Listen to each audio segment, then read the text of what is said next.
and welcome to another episode of Legacy's Allure. Brought to you by MTG Training Grounds, the educational series dedicated to providing you with all the info on popular strategies, decks, insight, and more for the Legacy format. I'm your host, Zachary Cuck. Excuse you. Ha! No, that wasn't a breach of etiquette, but rather the herald of one of Legacy's most notorious decks. In the realm of combo decks, there are some, like High Tide and Allure, that spend their time methodically preparing a board that protects and assures its combo. There are also the so-called all-in combo decks. Today's spotlight deck, affectionately called Belcher, is perhaps the most consistent and explosive amongst them. Joining us today to explain this bizarrely named deck is a man with plenty of pedigree jamming the combo. His Belcher list is foiled, premiumed, and just about as pimped out as it can be. He has a Star City Games Legacy Open Top 8 and a smattering of Classic and IQ results to boot. He's a level 2 judge and an all-around fan of all things Magic. Ladies and gentlemen, please join me in welcoming today's guest, Brian Guess. Brian, welcome to Legacy's Allure.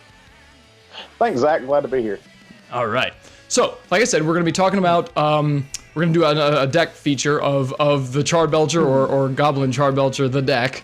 So, I'll dive right in. We'll kick things off. What is Belcher? Explain how the deck works, sort of how it functions, where it came from, and like what is its game plan? It is amazing. That's what it is.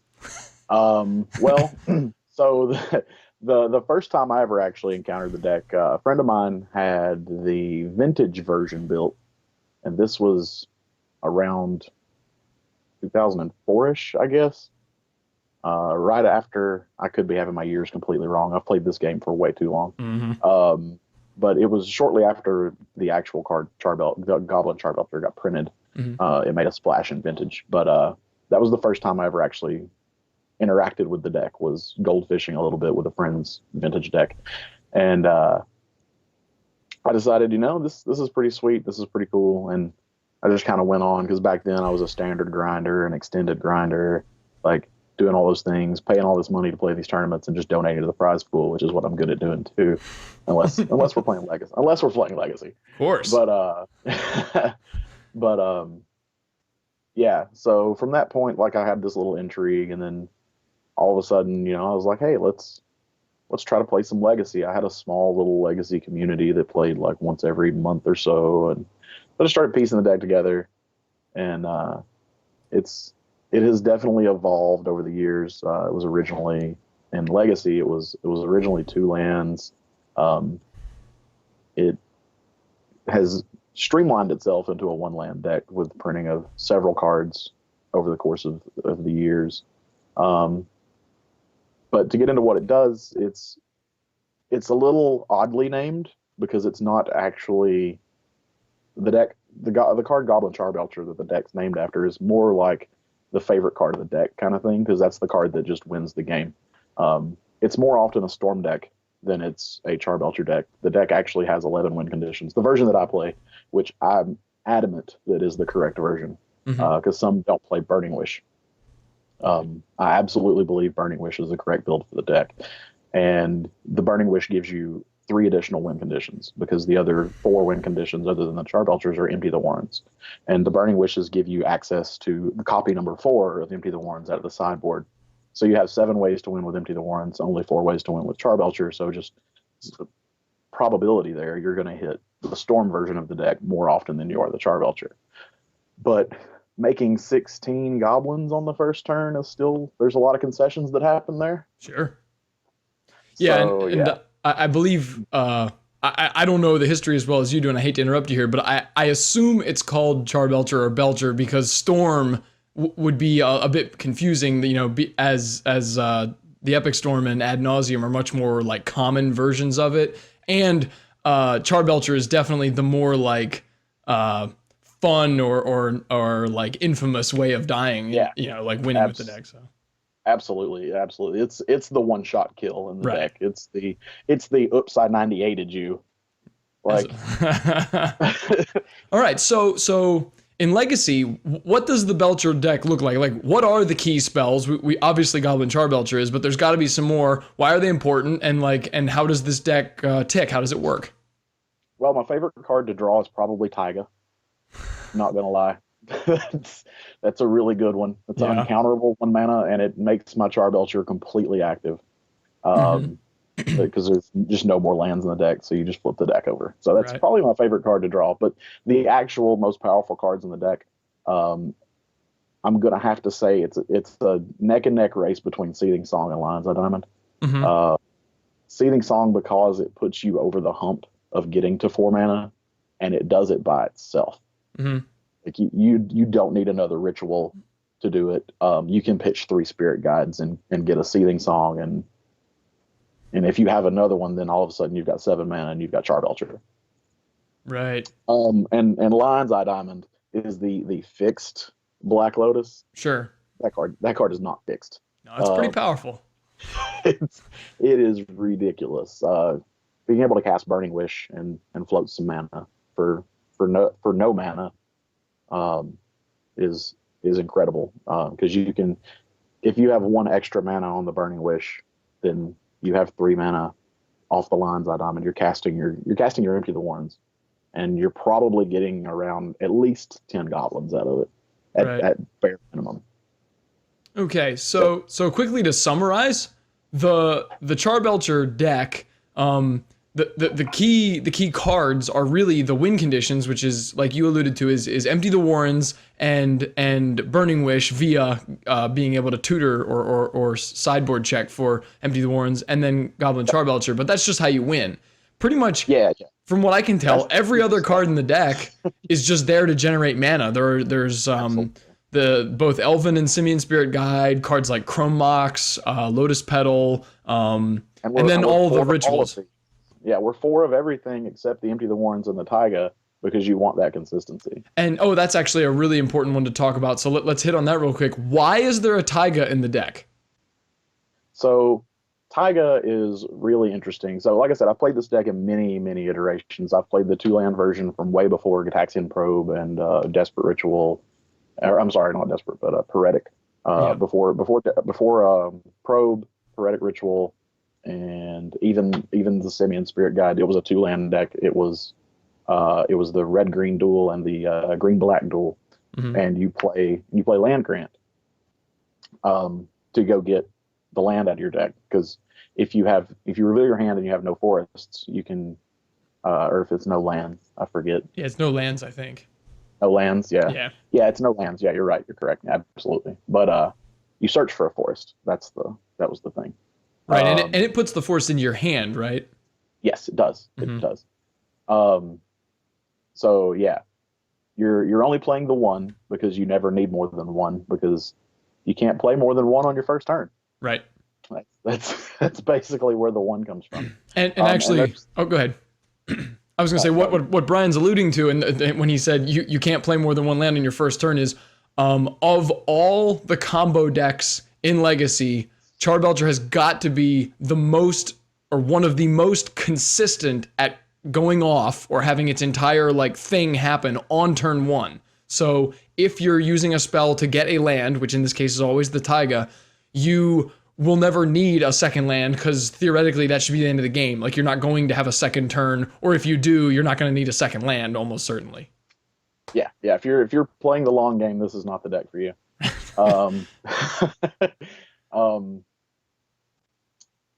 Yeah. So the 1 Taiga, back to that.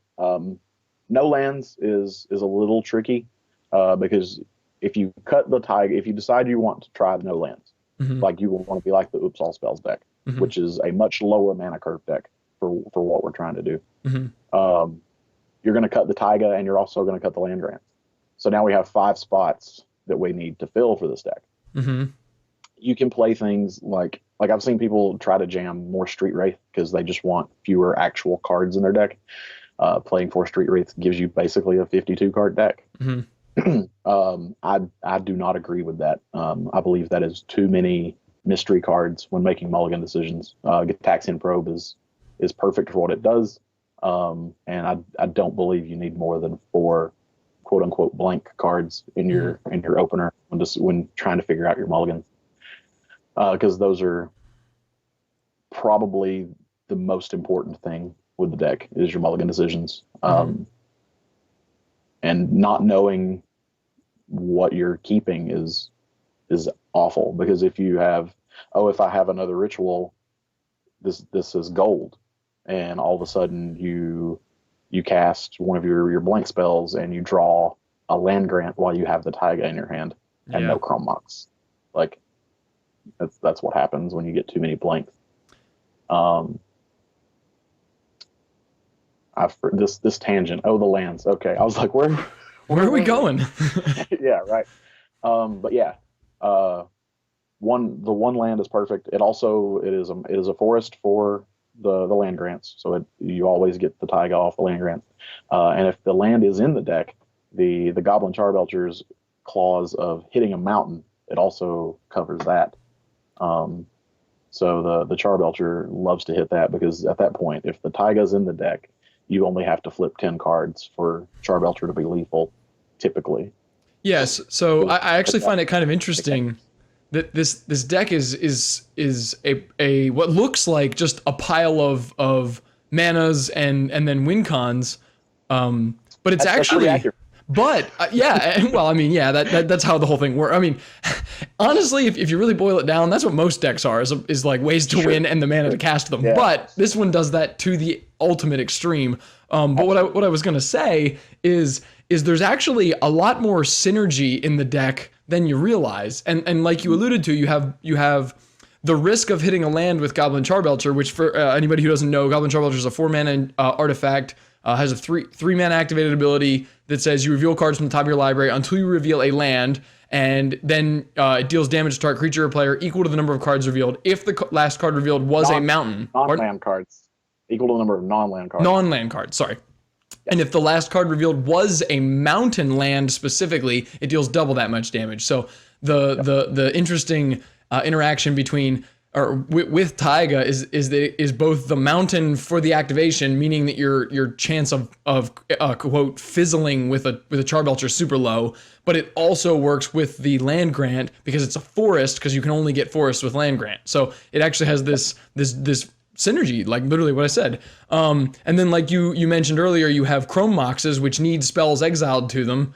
in order for them to make mana, and land grants, because you're going to play 4 and you only actually have 1 land to find, actually kind of synergize with the Chrome Mox synergizes with them, that you can afford to draw a second land grant and not be dead in the water. So absolutely, it's kind of a neat little bonus. And actually, one other thing I was just thinking about that you mentioned is you said you like Gitaxian Probe but not Street Wraith, and Gitaxian Probe, although the cards seem really similar in their function, Gitaxian Probe actually builds Storm Count. Storm, yeah, which is like a cute little synergy.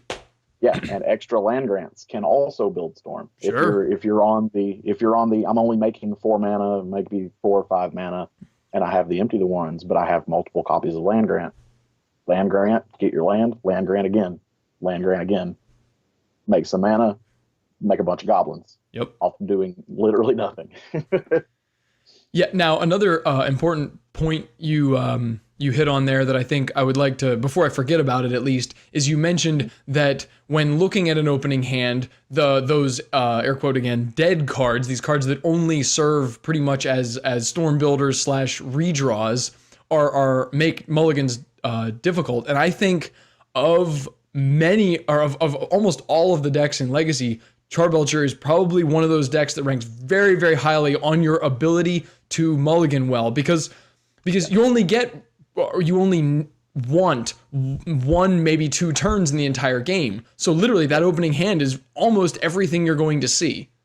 So if it's not right, yeah. If it's not right, then you're going to lose. Like you have to know how to mulligan aggressively and mulligan well, because drawing out is like kind of a dangerous prospect. Yep. I have a bit of a pet name for these blank cards. I call them Pandora's box. Mm-hmm. Yeah, I mean that's a very accurate description. Yeah. You never know what's in there. And it could be terrible. Yeah. It could be another land grant. It could be Lion's Eye Diamond. You never know. Okay, so you started to hit on this, but let's dig in. What variants of the deck, if any, or of note exist? How are they different? Like, what are the sort of the major philosophical differences? And how has the history of the deck shaped getting it to its current point where we have like so few variants? We pretty much now there's really only two mainstream versions, like the more successful, more popular versions. There's the list that I play, which I'm assuming you have a list next to my beautiful face or something. I don't know, somewhere. Well, there'll be one in the, usually we link, or I can link one in the video feed. So yeah. Okay, cool, sure. So there's my list, which is typically the more successful list. It's the more popular list, I believe. It's the Burning Wish list. The other version that is probably the second most popular is the Wish list that plays just 4 Empty the Warrens, just 4 Goblin Charbelchers, 8 win conditions in your deck. The other cards that it uses to supplement this are Street Wraiths, Manamorphose, things like this that just help them dig through the deck a little more. And the reason that I play my version, I keep calling it my version, it's this version, is the utility of this version. The Burning Wish isn't just the other part of your combo. Like, you also have an actual wish board that doesn't combo. Like, you have the Infernal Tutor in case, say, your opponent is on lands and you know that they have a green source open, and that you really have the suspicion that there's a crop rotation if you make a bunch of goblins. So you can Infernal Tutor out of the sideboard. If you have a bunch of mana, you can Infernal Tutor and get your Charbelcher and cast it. If you have 2 LEDs and a lot of mana, or 3 LEDs, which happens, you can actually wish, tutor, cast, activate Belcher, which is it's nuts. It's fun. Yeah, sounds fun. Yeah, and then you also have the Pyroclasm out of the board to take care of any creatures that may be beating you down, and you can't win the creature war with an Empty the Warrens. You have the Reverent Silence, which takes care of any enchantments that your opponent may have going on. If you're looking at being on the the Charbelcher plan, if your opponent has the Leyline of Sanctity, it stops your Charbelcher. You can't do that. So you have the Reverent Silence for that. And Shattering Spree is another really good one. Right. It takes care of a lot of chalices, things like that, because one of the things about Chalice and Shattering Spree is, so if I cast my Shattering Spree targeting your Chalice and I replicate it one time, my original copy of Shattering Spree is going to get countered by your Chalice, but my copy never gets cast, so Chalice never triggers on it. So the copy is going to destroy your Chalice that's sitting on one. That's a pretty neat interaction. Yes, it's very fun. It's fair. Yeah, well, you're referring to Chalice, so let's not split hairs. Yeah. And then one of the other cards that's a little interesting out of the sideboard, the Wish board, is the Goblin Warstrike. It's not very often that you get to use the Warstrike, but when you do, it's always so fun. I remember the last time that I cast the Warstrike, which was at GP Louisville. It was round 9 of day 1, playing against Storm, and it's such an interactive game of Magic. Sure. And so I have 7 mana in my hand, like 7 mana that I can make. So I ritual off, I cast my Burning Wish, I get my Goblin Warstrike out of my sideboard, I cast my Empty the Warrens, I make like 14 goblins, and then I Goblin Warstrike, 1 red, damage equal to the number of goblins I control to a target opponent. So that would prevent him from maybe like ad nauseuming and killing you before you could swing. Yeah. It did. It absolutely did. Seems good. Because at that point, he had to force himself to try to go off, and he didn't have the life total to do it. Yeah. That sounds like a game of Magic that would be like, what, maybe 5 or 6 turns total? 5 turns for the match. Yeah. I can't say I haven't played games like that with Infect, but they're not. That's not the norm. All right, so yeah, fair, well, it's Legacy. If you're playing truly fair, I mean, there are formats for that. But anyway, yeah, I mean that's modern, right? Yeah, or standard or whatever. You can draft if you want to play fair. Come on. What's standard? I judge that format. So the deck, obviously you're like enthusiastic about talking about it. You must like it. So why do you choose to play Belcher, and what about it appeals to you? Because in Magic, there's a finite amount of fun that can be had in a game or match of Magic. It is my goal to have a monopoly on that fun. All of it. Have all the fun. All of it. Absolutely. Yeah. Absolutely. All you right. can have fun with your mulligan, but that's about as far as you're going to get. Awesome. Okay, so now we know why you play it. Let's talk about the deck. The deck in the format of Legacy. What decks is Goblin Charbelcher best against? And like, so what are the strengths of the deck? Other combo decks that don't really interact with me. There are some, like I more or less consider Eldrazi it's a weird combo deck in my opinion. But it has hate cards in its main deck, and they're pretty hateful. Those cards are pretty hateful for Charbelcher because a lot of them play Chalice in the main, and that card on Chalice on 1, Chalice on 0. It's hard for me to get anything going, because that's most of my starter rituals. That's right. my Rite of Flames, my Petals, my Chrome Boxes, things like that. So I don't really like you think Eldrazi is not a good matchup?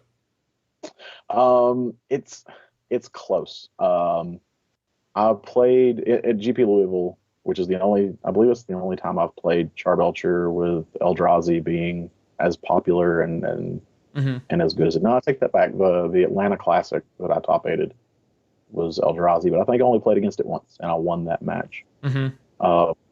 But at Louisville, I believe I went 2-3 against Eldrazi, or I'm sorry, 2-1, 2 out of 3. Yeah.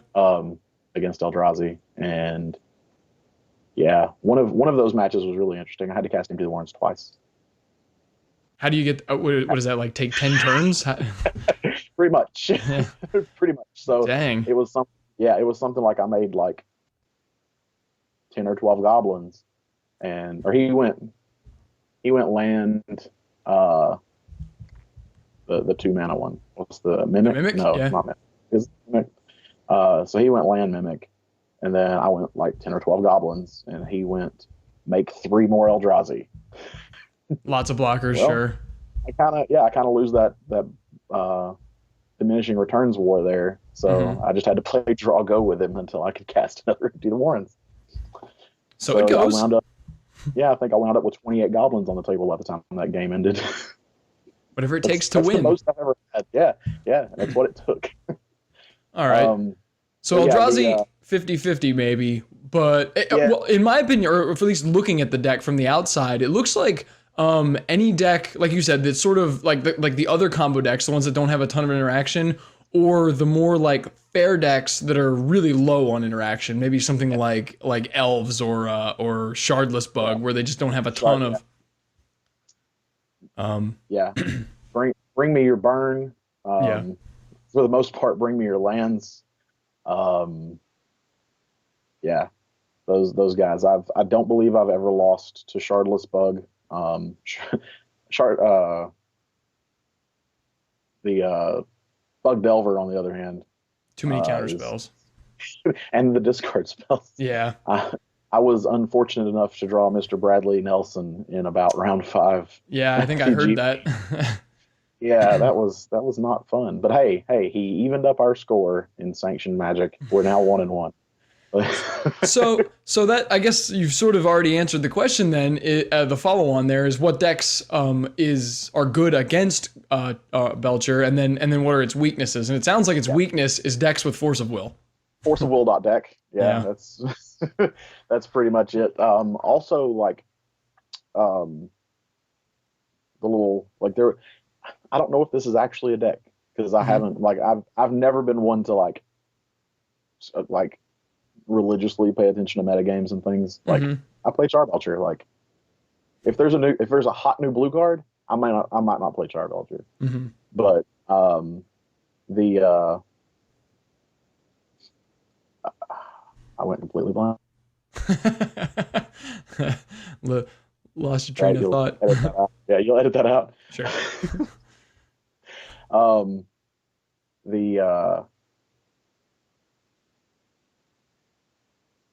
The deck that I have the most interesting time against at GP Louisville that I didn't expect was there was it was a junk and taxes, like a junk hate bears. Oh, like maybe Maverick, the like green white. Maybe they splash black some. Well, yeah. So normal Maverick now has because Deathrite Shaman is so prevalent, it's sort of become like Maverick is now a 3-color deck most of the time. Yeah. Oh, okay. Well, maybe that's what the guy was playing. I don't remember. I mean, I imagine having like Thalia and Gaddock Teague really puts a crimp in your game plan. Yep. Yep. And he had Thoughtseize, I think it was. Maybe it was Duress. Right. Yeah. He had actual black cards. Yeah, I mean, you could play older like Abzan Blade style decks, but I know that the Dark Maverick variants are pretty common too. So because there was definitely a Stoneforge Mystic. Yeah. Okay. I guess it could have been then. Well, so anyway, like you said, you're weak to hand disruption and especially counterspells. Hard counterspells like Force of Will probably the worst, but even some of the lesser ones like Flusterstorm and Spell Pierce are probably somewhat problematic. Well, Flusterstorm's a nightmare also. Yeah. I mean, but that's sort of what the card was meant for, right? To like combat control deck, or I mean, combo decks. So. Yep. All right. So let's say someone's playing against you with Belcher, or you're playing Belcher and they're playing against you.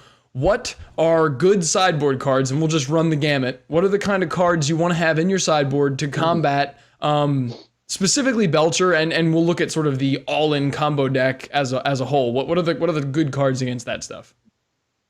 Good things against Charbelcher are Null Rod. Null Rod is an absolute nightmare, and I believe it is underplayed in sideboards and Legacy. I agree. Yeah. It's ridiculous. That's probably my number one offender. Like if I could ban a card just so I don't have to play against it,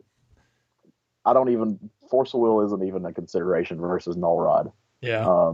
Because like you can play around a Force of Will to an extent. I've successfully done it several times. Mm-hmm. But once that Null Rod comes down on the table, it's really hard to get rid of. Yeah. Like when 8 of your mana starters in your deck are artifacts. And really, like whatever 4/11ths of your win cons. yeah. And the Charbelchers being your part of your win cons, yeah. Like being able to get to your Shattering Spree. Yeah. With your Burning Wish, like you gotta have the mana to start the chain to get to the Burning Wish, and then even execute. then at that point, at that point, I've probably burned 5 cards out of my hand to blow up your Null Rod. And if you have another piece of hate, I'm probably just dead in the water. Yeah, and actually that's probably a good point. Is like most combo decks in Legacy period. A single piece of hate is rarely enough to stop them like cold. It's always a combination of pieces, and typically permanent based pieces are better than counter spells or hand disruption. Yes. Or the combination, like what Delver always does, a combination of like 1 or 2 disruption spells backed up by a really fast clock is like your best way to fight combo. So along those lines, other good sideboard cards are probably things like Thoughtseize or Duress, Flusterstorm. Yeah. I don't imagine cards like Leyline or Leyline of Sanctity specifically are all that useful, since you have like the alternate win condition with the Empty the Warrens. But I mean, if it's all you got. Yep. I remember when I had like this GP Louisville thread on my Facebook page or whatever. I remember posting when I played against the Eldrazi player that I had to make 28 goblins against. Another friend of mine who also plays Eldrazi was like, well, I need to get caltrops for my sideboard now. One damage. I was like, well, I mean, that would do it. It's oddly specific, but I suppose it would work. I mean, I guess it kills Thalias too, if that's... Actually, well, there's another card that's probably pretty good against you, since you have no creatures. Thalia literally makes every spell. Well, no, technically you have creatures, but you don't cast them. Yeah. I have cast them. I've cast some gray ogres in my time. Seems awfully desperate when you get to that point. Sometimes you cast them to build Storm. I imagine there are some ridiculous lines. You can have that much mana that you have an army of 1/1s and the king 2/2. He's just the king among peasants because he's the 2/2 versus all the 1/1. That's great. All right, so obviously knowing that those kind of cards are pretty decimating to your game plan, to your strategy, what does the Belcher deck have in its sideboard to try and fight back against the hate? We mulligan. Just don't let them draw it. Yeah, exactly. We actually do have 8 sideboard cards in the deck. We have an 8-card sideboard and a 7-card wish board. The 8-card sideboard is literally 4 Power Blasts and 4 Xanad Swarms. And Xanad Swarm is probably my favorite of the two. Just people are like, what does that do? Like, most people that play Legacy know what Power Blast is, but Xanad Swarm is one of those kind of under the radar cards. A lot of people know about it, like your seasoned Legacy players know, but like people that are just kind of been into it for like the last year or two. Yeah, it seems like Xanad Swarm is one of those cards that I think used to be a lot more popular than it is. Like the Storm decks used to be really big on it, but I think that was an era when and I've been in Legacy for a while, but not near as long as some of the like you mentioned, the real seasoned veterans. And I think it's sort of a holdover in some ways from an era when counterspells were much more like powerful than they are now. Not that they're not powerful, but like they were even more powerful. Mostly, I think, because the format was a little bit slower. So as a result, all of your counterspells are just better. Yeah, it's a little bit of the power creep of the game because creatures have gotten better over the last 8 years. So your Legacy decks are incorporating a lot more creatures than they used to. So that's a nod to that. Is like Counterspell at some point was a played Legacy card, and you would be hard pressed to find anybody playing more than one copy of a Counterspell. Exactly. In like any blue deck now. Yeah. Now the de jure Counterspells are still just Force of Will, Spell Pierce, and Daze for the most part. That's like your crux or your Counterspell suite, if you will. But yeah, like Counterspell seems like a much more powerful card when the most powerful thing or the most powerful creature, at least that anyone plays, is Tarmogoyf. But that is definitely not the case anymore. Now Delver blows him out. Deathrite Shaman is arguably the best creature in the format, and probably in like the top 5 cards in the format. Yeah. So yeah, Counterspell starts to look pretty sad when the one mana Planeswalker is around. So.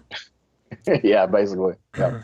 So what you already mentioned the Wishboard cards, and some of those like Reverent Silence you said were sort of hate along with Shattering Spree, but then also you got the Xanad Swarms, which I guess are probably still very good in Belcher, even though they've become less useful elsewhere. Because really you just need that one turn, right? Yep. And just being able to say, I don't have to deal you damage. Like they printed the new Thopter. Right. It's sort of like Xanad Swarm's little cousin. But you have to deal damage with it, and Xanad Swarm just has to attack. It doesn't care about damage. It doesn't care about anything. Right. So even blockers isn't an option. Yep. Nope. Like as soon as I just turn that guy sideways, I don't care if you've got a flip Delver. Like your second half of you're my second main phase, you're probably gonna die. Right. Well, and that's. Some people might think, well, what about Xanad Swarm's green? So like that could be an issue, but it's not really, because you have land grant and your only land makes green. So like that's sort of a non-factor as well. Yep. We also have the Simian Spirit Guide. Oh, or Elvish, right? Makes green mana. Or I'm sorry. Yeah. But yeah, you have a lot of green mana sources. It's not an issue. So. Yep. Awesome. So, all right. So, we now know how Belcher works and sort of the ins and outs of sideboarding and fighting it or fighting with it, whichever. Let's say someone is considering fighting with Belcher. Yeah. Who would you recommend it to, and why? Like, what type of player should this appeal to, or does this appeal to, and why do you recommend it to him? You have to be okay with fate determining your match. That's basically like the number one thing you have to just forgive when you decide you're going to shuffle up Charbelcher. Sometimes you just lose because of fate. Like you don't draw what you need, or your opponent has the force of will. Like the popular phrase is, "Do you have it?" Like, if you don't, sweet. If not so sweet. Yeah. But yeah, you just have to be comfortable with that, and I totally am. Like, well, I think and actually, in my opinion, Charbelcher personifies that mindset where, like, yes, I'm going to have to rely on draws. But honestly, if you play enough Magic and really, really get into like keeping stats on like how many games you win versus how many you lose and why you won versus why you lost and that kind of thing, you start to realize, especially in formats like Legacy, where the average game is slightly less turns than any other format. Like, you know, the games are often decided in 5 turns instead of 15, or you know, or 10 or whatever, like the other formats are. That you're sort of at the whims of your draws in a lot of games anyway. Like, you have some control, you have cantrips, you have fixing, you know, you've got these things that help, but in a lot of ways you're still really, really dependent on those draws, and you get this mindset of like, well, I have Brainstorm, so I can always have a good draw. But that's still not true. You have to draw the Brainstorm, and it still has to work out. And like I said, Charbelcher just personifies it by like, this is the hand you get, can this win? But a lot of decks are actually doing that, and they just don't acknowledge it. Yeah, we take that thought and turn it up to 11. Like, and that actually dials into or like hits the nail that I preach this about Legacy all the time, and I stand by my mantra that if you want to, and this is I think part of why brewing decks in Legacy is so hard, is if you want to do something in Legacy, if you want to build a deck, you have to pick an aspect of Magic that is like a strategy or a game plan or some like exploitable aspect, and you have to make your deck the absolute best at doing that thing. Oh yeah. Because if you're not, then there's some other deck that does what you're trying to do, only does it better. So like, so you should just play that deck instead. And I think, at least in my opinion, from what I've seen, Charbelcher is the best deck at like exploding and taking advantage of turn 1 and the weakness of an opponent's opening hand. Like, no deck, except possibly maybe like Manaless Dredge or I mean, sorry, regular Dredge, the one with the LEDs, the explosive, or what's the you mentioned it earlier, Oops All Spells kind of does it. I just feel like Charbelcher's more consistent probably. Like it really, really gets them dead turn 1, some ridiculous number of the times if they don't have counter spells. Yeah, and one of the things that I don't like about Oops All Spells, just as a sidetrack here, since the 2 decks are actually rather similar, is that Oops All Spells actually just rolls over and dies to Leyline of the Void if your opponent is boarding Leyline of the Void. Whereas like Charbelcher has the 2-fronted assault of the Charbelcher and the Goblin. Like, you have to, your hate has to match my win condition, and you never know which of the 2 win conditions I'm going to be on. Right. So yeah, like I've had one atrociously lucky, fortunate, I guess I would say. I don't like the term. I don't like the term luck. I believe we make our own luck. We have to put ourselves in the correct position to take advantage of things. Sure. Which is why I believe mulligans are like the most important thing with this deck. But the philosophy of luck, according to Brian Guess. Yes, exactly. Yeah, you make your own luck. You have to put yourself in a good position. I had an opponent. It was the what was it, the Dark Maverick or whatever we determined that deck was. He was on the play. He had Land Pithing Needle, and I was on the Goblin's plan, and I whiffed a draw step and had to ship the turn back, and he draws and plays Thalia, and it's just like, oh, still had all these. Yeah. But You could have got sometimes that him. happened. And then casually after that game, which happened to be game 3, he was like, "Yeah, I drew the pithing needle on the turn that you shipped back because I was on the play. That's what it was. I was on the Oh, play. jeez. Yeah, he draws the pithing needle because that happens too. Like sometimes you're on the play with the deck and you can't do anything, so you're just like, well, go, because you don't want to run anything out because you want to save your storm. Mm-hmm. So he's just like, all right, cool. Oh, pithing needle. Like, oh, cool. Just happened. Must be nice. Like, Well, the run hots again. It's a thing, and again, if you live by the sword of drawing good hands, you will die by the sword of your opponent drawing good cards. So. Absolutely.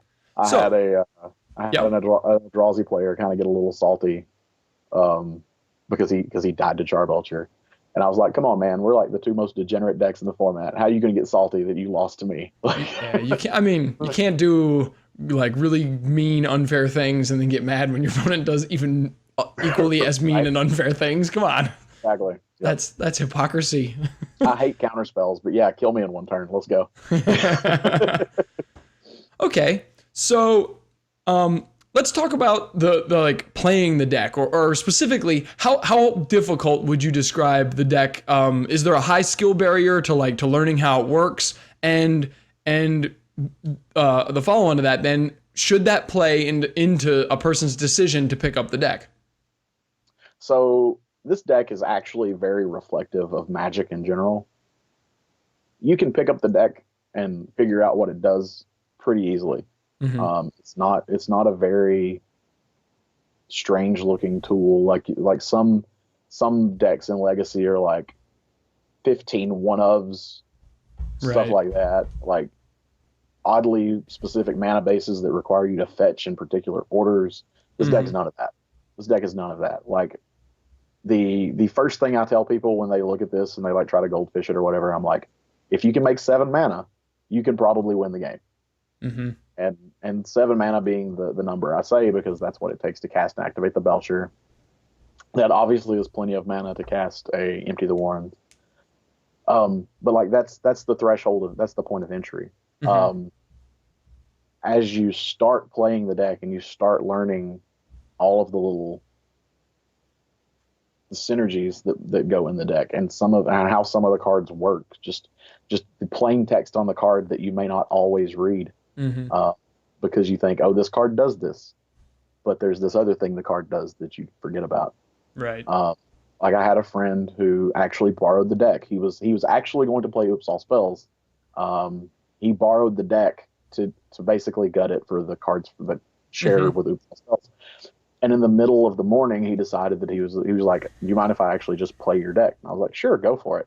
And this was an Atlanta Legacy Open, and my friend made it to the finals. Whoa. Never shuffled the deck before that morning. Made it to the finals of the Legacy Open, and I will never forget watching as he doesn't win the game when he has the mana available to cast Desperate Ritual spliced onto Desperate Ritual spliced onto it, and then cast the other Desperate Ritual to make 7 mana because he didn't know that splice worked like that. He didn't actually just read what was in front of him. And it was so frustrating. But that's one of the things that happens is like you get into this mindset of, oh, this is what the card does. It makes 3 mana. No, it has a little more text than that. Another one of my favorite things is Tinderwall. What does Tinderwall do, Zach, without looking? What does it do? So 1 green 0/2, or is it 0/2? Yeah.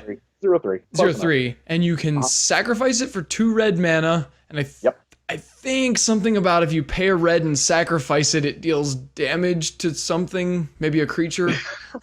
It deals. You can pay a red and sacrifice it to what I say is shock what it blocks. You sack it to deal 2 damage to whatever it blocks, whatever it's blocking. Yeah, and I would have had no idea. yeah, right. Most people don't. That's a ritual. That's what that is, right? Yeah, that's a 1 green 2 red storm spell. Yeah. So there was a Merfolk player, which is an atrocious matchup. Like that's all the bad things. Lots of pressure, counterspells, sometimes chalice. Yeah, that sounds horrible. Yeah, it's pretty awful. So like I just kind of know that those matches aren't going to end well for me. So I try to get my fun where I can.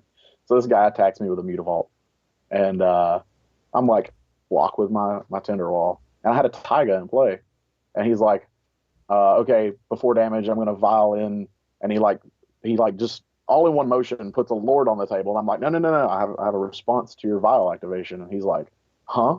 I'm like, yeah, I have a response to your vial activation, and he was like, okay, activate my vial, and I was like, okay, I'm going to sack my Tinderwall and deal 2 damage to your Mutavault, and he was like, what? You're gonna do what? That's not a thing you can do. He was like, that doesn't do that. I like spun the card around and slid it across the table to him. But yeah, it does. I've literally never seen this happen. That can't be right. Right, yeah. I mean, just reading cards is huge. Like the trick with, like I said, just the trick with the Desperate Ritual. Knowing how to properly cast your Burning Wish, retain priority, crack Lion's Eye Diamond. Yeah. That's sort of a welcome to legacy type interaction, I think. It's like, hey, check it out. This card that seems like it does nothing actually is just a Black Lotus in disguise.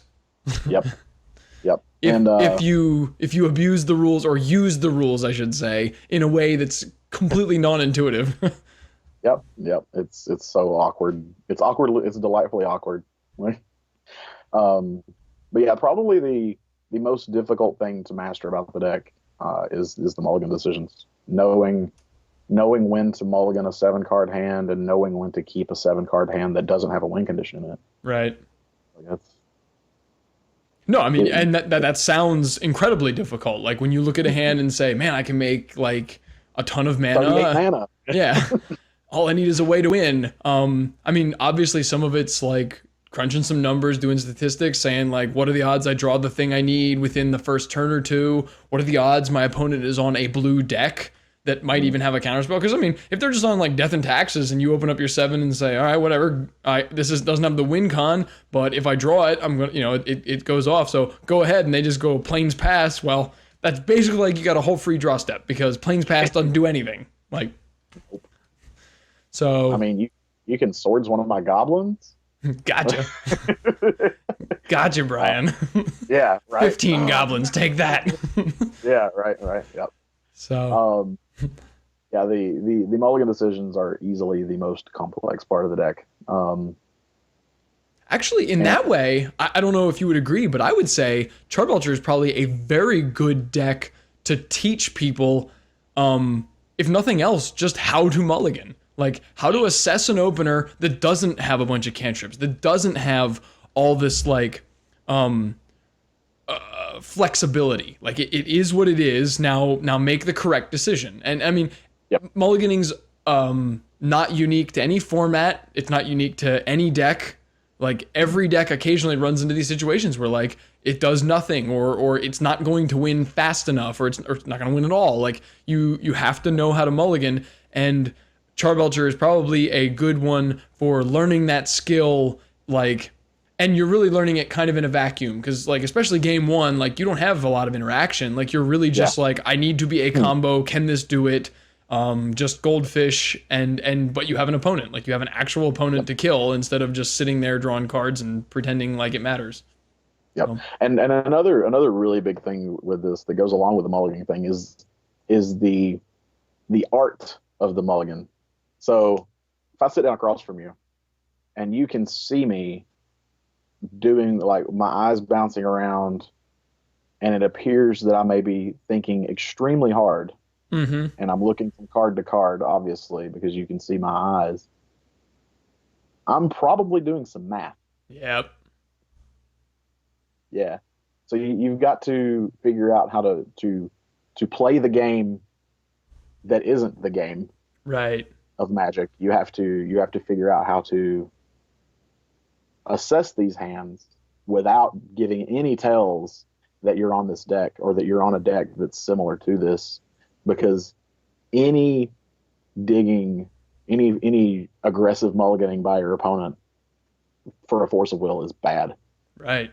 Because that's the nightmare scenario is my game one is my time to shine. Right.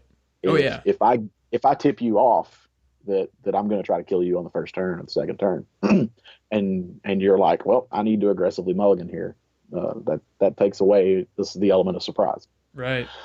Which is a pretty significant element of the deck. Yeah, I imagine the deck probably boasts a like a match win percentage.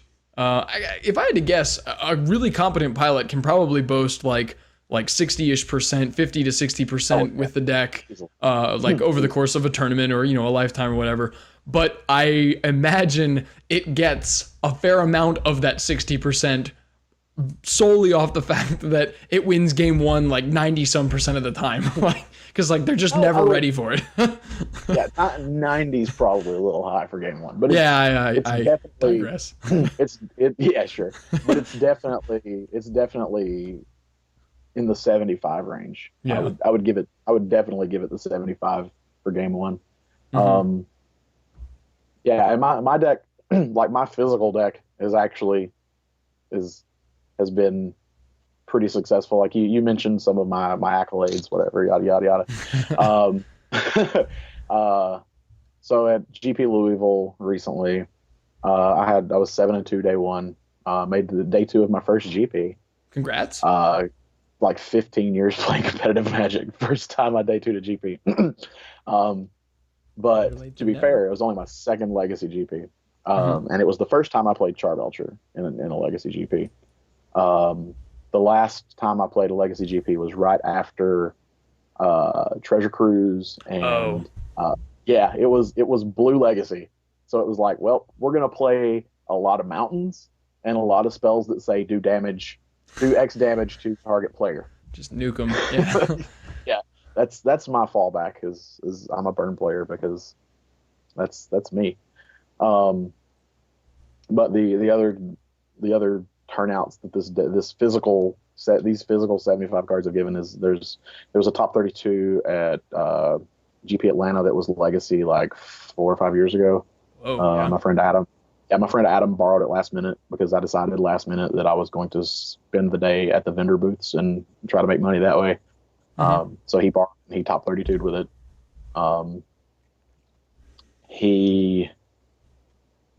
There was a line of play that was really cute with a Tinderwall that I forget. Okay. So this is great. We're gonna have so many of these asides. That's fine. It's a podcast. So he was playing against someone, and they chain lightninged him, and they were chain lightning his Tinderwall, trying to take him off his mana from his Tinderwall. And he's also a level 2 judge now. At the time he was level 1, but he was like, I think this works. So he calls a judge, has a sidebar with the judge for a minute. Oh yeah, I see what's gonna happen. Yeah, definitely. Go ahead. This is great. This is great. Yes. So yeah, he's like, okay, well, with the chain lightning resolving, I'm going to sack my Tinderwall to make 2 red mana to put chain lightning back in your face. Right, because allow me to take a stab at how I think this works. I'm not a judge, although I do occasionally have to act in the capacity of one. So as I understand it, part of the resolution of chain lightning, other than dealing 3 damage, the part everyone knows, is there's a it's not a trigger, it's just like a response. There's basically a little window. Yeah, where the controller or the player who's being chain lightninged, or the controller of the permanent which is being chain lightninged, can pay 2 red mana to basically, is it 1? Yeah, I think it's 2, whichever. They can pay some amount of mana, 2 red mana, I think, to basically deal 3 damage to a target of their choice. So the card actually mimics like the Dungeons and Dragons style spell chain lightning, where it forks back and forth between different creatures. And the Tinderwall, after taking the 3 damage, won't actually be dead yet, because it only dies from the 3 damage once state-based actions can be checked, but that requires Chain Lightning to no longer be on the stack for them to be checked. So you can actually activate its mana ability to produce 2 red mana and then fork it back after it already took lethal damage from the Chain Lightning that's killing it. Yep. That's incredible. By the way, I'm so proud of you right now, Zach. I'm so Thanks. I'll take that test sometime, Brian. good job. Right. Good job. You got All that. right. Nailed it.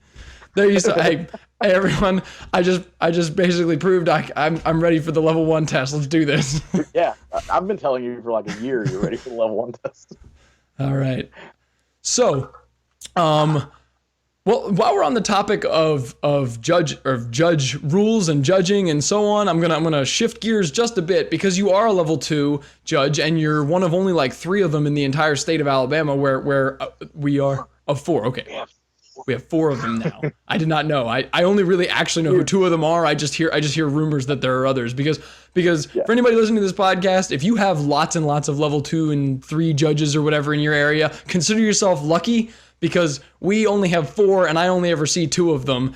So the entire state. Yeah. So like Alabama's a big like state, not by population, but by like physical square mileage, right? So like when we have events, even if they're just like PPTQs and stuff, poor Brian here, he has to travel everywhere to be the judge at those, and he is dedicated to it. So my next topic or question is, as a member of the judge community, the very small level 2 judge community, you probably spend more of your time on the judging side than you do on the competitive, like playing Magic side in the Magic world.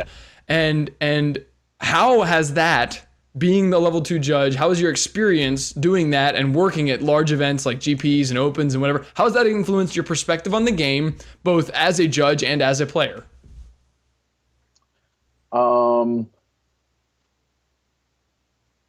This is a trying to tiptoe here. Noted. It has shown me a completely different part of the community of the game. Before I became a judge, like I was just a player. I didn't realize that there was. I never noticed that at the same events, or at events, you would see the same people judging the events and things like that. And I never noticed how many judges there were or how few their judges there were, things like that. But then taking the black,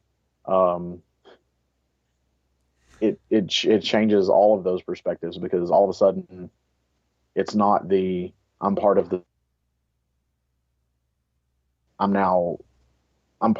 still part of the whole event, but I'm not part of the 600 players. I'm more of a part of a group of, like, depending on the event, I'm either by myself or I'm part of 150 or more judges, depending on the event. And it's a completely different style of fellowship. Like, people get there in the player community, they're like the small circles of like tight-knit players, like mostly your locals that go to large events together. Like, you'll have those clumps. The judge community has some of those, but it does a lot to intentionally try to not have many of those. It tries to be a very welcoming, easy to involve yourself in group. And considering the varied backgrounds that people come from in the judge community, it's kind of incredible, honestly. I've worked side by side with teachers, people that were like music instructors, people that were professional judges, like that was their livelihood. And I've worked beside people that are programmers for Mozilla, people that work for Facebook. Like, there's people just come from all over, and it's great because you get to meet so many of these people that have so many different perspectives on everything. And that's not even really touching like international judges, like and that's just completely different. Like, you learn so many different things about different cultures firsthand. Awesome. So being a judge, you would say has been like very enriching in a lot of ways, beyond just the game, which like alone is incredibly enriching and it's in its own right. But this whole other aspect then, like the community, the depth to which Magic is more than just like a game we play. It's like it's sort of a lifestyle in a lot of ways. Yeah. It's so much more. I've met so many friends that would have probably just been like passing, Definitely. like just very friends in passing kind of thing. But because they play Magic, like there's actual like strong bonds because we spent so much time together playing Magic. Mm-hmm. No, yeah, and I mean that, like you said, it's true of Magic. The game period does that. But one thing I have really started to notice in the last like maybe like year and a half to 2 years, well, probably since I started this podcast actually, is the number of people, especially in the Legacy community. Like when you go to big events, it's all the same faces. Like every time I sit down for the player meeting, there's like the same like 20 to 30 people and they're always there. And like, I apologize to every one of you if you watch the podcast and I forget your name or I'm like, hey, I remember you. We sat at Open up in Worcester or whatever. Like I remember a lot of the names and I do my best and I get that all the time. I'm like, hey, you're the guy from the podcast, the training grounds thing. And I'm like, yes, that's me. Are you a listener? This is great to meet you. But the Legacy community is that so much, just like the Magic community is. But it's just with Legacy, it's just I feel like every time I go to an event, there's those people again. It's like you're having a class reunion, but it's every like 3 months. Yeah, which is really awesome. And the judge community is that way, and it's even tighter knit. That's great. And that was it was so much more that under the old PTQ system. Because we had these events usually every 2 to 3 to 5 months where you would have the 200 player PTQ that needed 6 judges on staff, and you would get that interaction with the other judges in your area. And now that the PPTQ system has taken hold and is apparently not going anywhere, the judges, because these events range from honestly 8 players. I've seen events that had to be forced to 8 players. Yeah. Because they would wait an hour for the 8th player to show up before they started the event. Right. Just so they could play just so the event would happen. They range from 8 to in the 50s, 60s. Yeah. Like you at 60 players, I'm comfortable with. I'm honestly comfortable by myself. But I would prefer to have at least one judge, right? At least one floor judge. But like these events are smaller, you don't need the big staff of 5-6 judges, and like the chance for education to level, like from the passing of the knowledge from level 1 to level 2, from level 2 to level 1. Sorry. Yeah. The chances for mentoring, even the chances for like just getting to know each other. Yeah. Hey, why do you like judging? What do you want to get out of the program? Things like that. Those opportunities are few and far between now until Star City comes to town or a GP comes to town. And a GP is honestly so large and the staff is so big that you're not going to have and there's so much going on. Right. You're not going to have a lot of the time that you did during the old PTQ system. And honestly, also during that, like the number of level 1s that are taken to GPs now is incredibly small. Yeah. And back then during the PTQ system, you'd have like you had your level 3 back then as your head judge. And you'd have 2 level 2s, 3 level 2s, and then you have 2 or 3 level 1s. Like level 1s are 40% of your staff at that point. It is nowhere near that percentage at Grand Prix. Yeah. It's nowhere near that percentage at Star City Opens. Mm-hmm. But Star City does actively work with senior judges in the region, in the area, to try to get the level 1s that are trying to get to level 2. They try to help that process because Star City knows that judges are super important to the future of the game. Yeah, you got to have them. Yeah.